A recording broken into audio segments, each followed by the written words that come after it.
So I want to next invite to the podium, Gary Mion.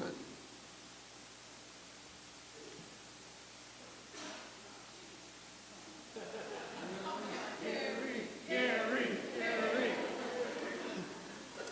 Where's Doug? There you are, bud. I'm not a public speaker, so I will use notes.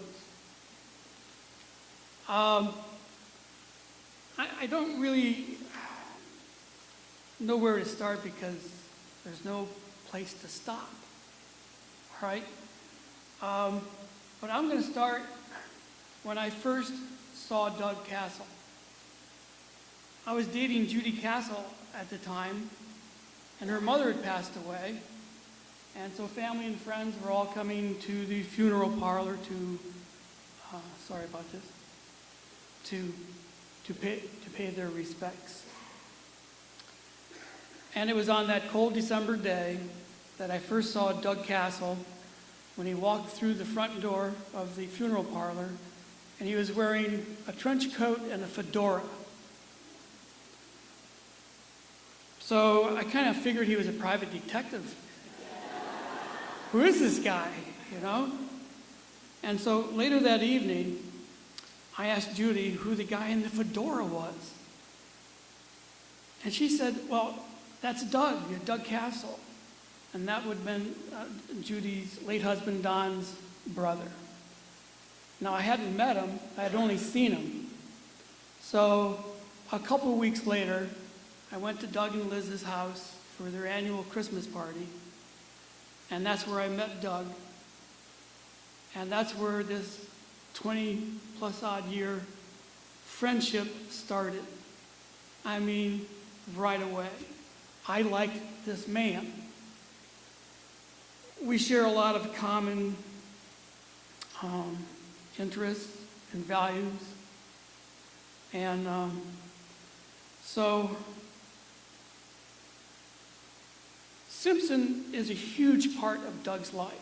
Everybody here knows that, and I really wanted to talk about it from all the stories I have heard from Doug, and all the students that come and say hi to Doug as we go through the city. Anywhere you go, any store, anything, you know. Hi, Mr. Castle.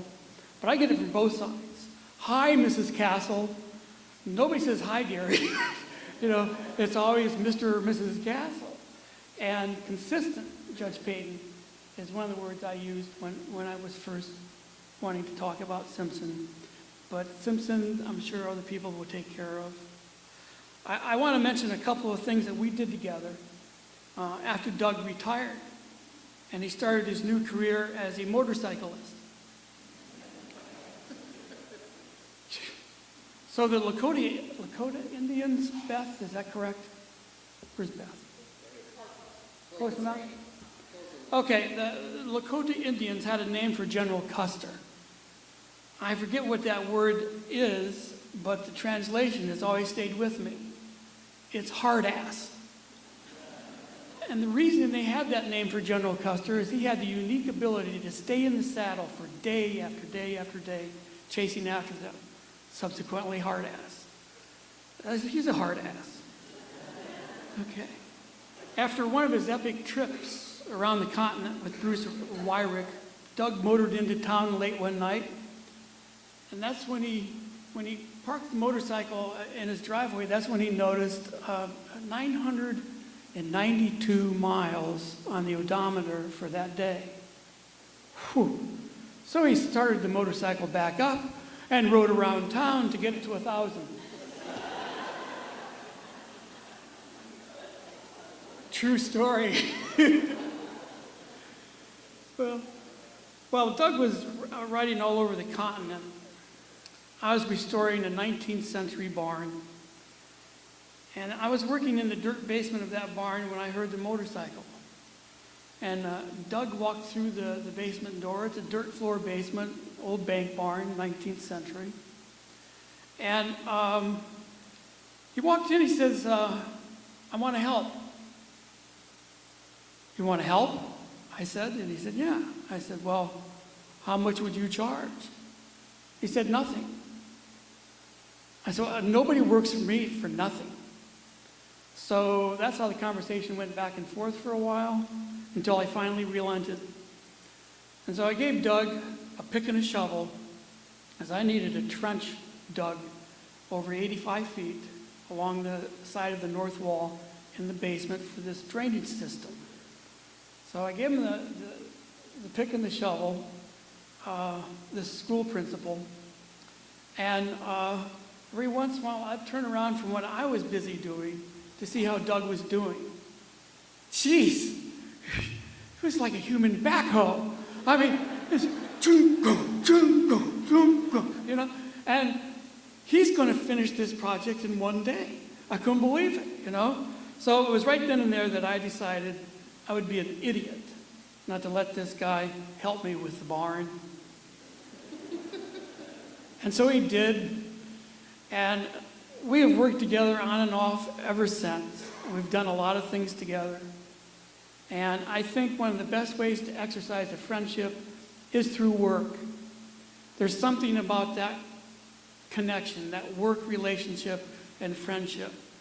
And so one day, this is years later, we'd done a lot of work, and we were toiling together in a large garden on a hot day. And I said, okay, Doug, that's enough. We need to go on a bourbon tour. Enough of this work, all right? So we packed the car. A few days later, we packed the car. We drove down to, he's the driver guy. So he drove down to Lexington, Kentucky, where we spent a couple nights, 5 or 6 distilleries, and a lot of fun, you know.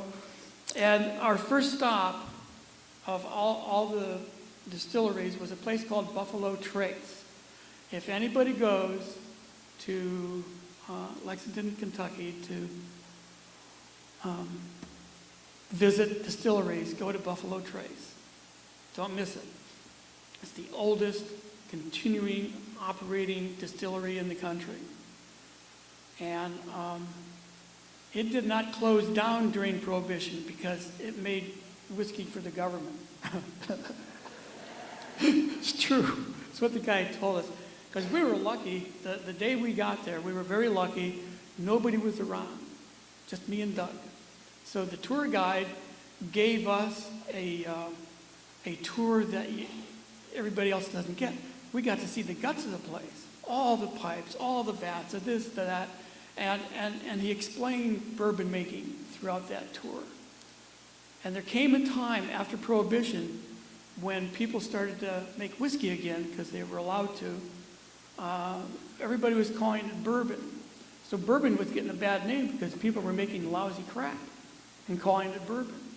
So the industry asked the government, the United States government, could you please come in and regulate this business for us? Because we're getting a bad name. We need some good whiskey. And so that's where the rules of making bourbon came into being.